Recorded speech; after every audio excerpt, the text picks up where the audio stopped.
کھیر کے ساتھ ساتھ اسے دوپہر کے کھانے کی بھی تیاری کرنی تھی۔ ساس نے اپنی بیٹی کو پکانے کا طریقہ بھی بتا دیا۔ پاس کھڑی انوشے کا جی چاہا کہ وہ ساس کے ہاتھ سے فون لے کر خود اپنی نند کو گائیڈ کرے، لیکن ساس نے پہلے ہی خداحافظ کہہ کر فون بند کر دیا۔ بہو میرے سر میں تیل کی مالش کر دو، تھوڑی دیر بعد میں نہاؤں گی، ساس نے اسے مخاطب کیا۔ انوشے تابع داری سے ساس کا حکم بچا لائی۔ ان کے سر میں تیل لگا کر ان کے کپڑے پریس کیے۔ اتنے میں دیور کے کچھ دوست آ گئے۔ بھابھی پلیز چائے کے ساتھ کچھ اور ہو سکے تو بنا دیجیے گا، آج بہت عرصے بعد میرے دوست آئے ہیں۔ انوشا نے جھٹ پٹ آلو ابالنے کے لیے رکھ دیے۔ اتنی جلدی تو آلو کے کٹلس ہی بن سکتے تھے۔ فریج میں پڑی مٹھائی کے ڈبے میں سے 4-5 رسگلے برآمد ہو گئے، چھوٹی سی پلیٹ میں سجا دیے۔ مٹھائی، نمکو، چائے اور کٹلے سجا کر دیور کو آواز دے کر بلایا۔ تھینک یو بھابھی، تھینک یو سو مچ۔ وہ بھابھی کی کوئک سروس پر بہت ہی شکر گزار ہوا۔ شام کے وقت نند کا فون آیا۔ اس کا موڈ سخت آف تھا۔ امی پتہ نہیں آپ نے کیسا طریقہ بتایا تھا، مجھ سے تو کوئی بھی چیز ڈھنگ کی نہیں بنی، سسرال میں پہلا امپریشن خراب پڑ گیا۔ ماں سے خفگی کا اظہار کر کے فون بند کر دیا۔ بھول چونک خود سے ہو گئی ہے اور نام ماں کا لگا رہی ہے، کمینی کہیں کی۔ 2-3 دن بعد پھر نمل کا فون آیا۔ ماں سے کسی ڈش کا طریقہ پوچھ رہی تھی۔ پتہ نہیں پچھلا تجربہ بھول گئی تھی یا ماں سے پوچھے بنا کوئی چارہ ہی نہ تھا۔ آج انوشے ساس کے پاس نہ تھی، ورنہ وہ ضرور ان کے ہاتھ سے موبائل لے کر اپنی نند کو صحیح طریقہ بتا دیتی۔ شام کو نند اپنے شوہر کے ساتھ آ گئی۔ تھوڑی دیر بعد اس کا شوہر چل پڑا۔ انوشے نے اٹھتے ہوئے نندوئی کو کہا کہ ہم آپ کا رات کے کھانے پر انتظار کریں گے۔ نندوئی بہت شکریہ بھابھی کہہ کر چلتا بنا۔ انوشے کچھ دیر تو سب کے ساتھ پاس بیٹھی رہی، پھر اٹھ کر کچن میں چلی گئی۔ گھر میں نئی بیائی بیٹی کو دال سبزی تو نہیں کھلائی جا سکتی تھی، کچھ نہ کچھ اہتمام تو ضروری تھا۔ وہ فریج کھول کر چیزوں کا جائزہ لینے لگی۔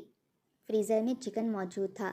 اس نے چکن کڑھائی بنانے کا سوچا تھا، پھر خیال آیا کہ نند سے ہی پوچھ لے کہ اس کا کچھ اور کھانے کو جی تو نہیں چاہ رہا۔ لاؤنج میں داخل ہونے سے پہلے ہی اسے ٹھٹک کر رکنا پڑا، کیونکہ نند وہاں دھواں دار انداز میں رو رہی تھی۔ سچ امی، میں بتا نہیں سکتی آج کتنی انسلٹ ہوئی میری۔ پورا گھرانہ کٹھا تھا کھانے کی میز پر۔ میرے ہاتھ کا کھانا کھا کر ہر کسی نے اپنے اپنے الگ ہی کمنٹس دیے۔ بظاہر سب مذاق کر رہے تھے، لیکن شرمندگی کے مارے میرا برا حال ہو رہا تھا۔ آپ کو جانے مجھ سے کیا دشمنی ہے جو مجھے الٹے سیدھے طریقے بتا دیتی ہیں۔ پہلی بار میں نے سوچا تھا کہ مجھ سے ہی کوئی بھول چوک ہو گئی ہوگی۔ آج تو میں نے آپ کو فون کیا تھا اور نوٹ بک ساتھ رکھی تھی، جو کچھ آپ بتاتی گئی میں نوٹ کرتی گئی، اسی کے مطابق کھانا پکایا جو اتنا بدمزہ اور برا بنا۔ ارے ماں ہوں میں تیری، دشمن تھوڑی نہ ہوں، کیوں غلط بتانے لگی تجھے بھلا؟ تم مجھ پر بگڑ رہی ہے۔ اتنے میں دیور بولا، تم امی سے کیوں پوچھتی ہو؟ امی تو آؤٹ آف پریکٹس ہو رہی ہیں، تم انوشے بھابھی سے پوچھ لیا کرو۔ بھابھی بھی تو امی سے ہی طریقہ پوچھ کر پکاتی ہیں، امی انہیں تو لاجواب ترکیبیں بتاتی ہیں اور مجھے جانے کیوں ٹھیک سے کچھ نہیں بتاتی۔ دیور جو اپنے بہن بھائیوں میں سب سے منہ پھٹ اور بد لحاظ تھا، اس سے اب مزید ضبط نہ ہو سکا۔ کہنے لگا، انوشے بھابھی کی شادی کو 3 برس ہونے کو آ رہے ہیں، اور بھائی تمہاری یادداشت اتنی کمزور نہیں ہو گئی کہ تمہیں یاد ہی نہ ہو کہ 3 برس پہلے اس گھر میں کھانا وغیرہ بنانے کی کیا روٹین تھی اور کتنا لاجواب کھانا بنتا تھا۔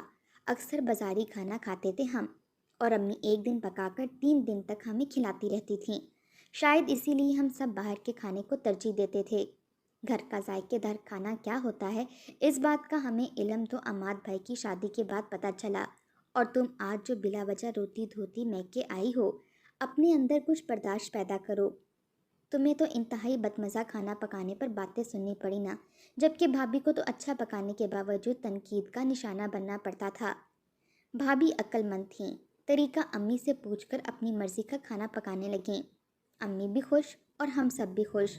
یہ ہوتا ہے عقل کا درست استعمال، مگر تم میں عقل ہو تو تب نہ۔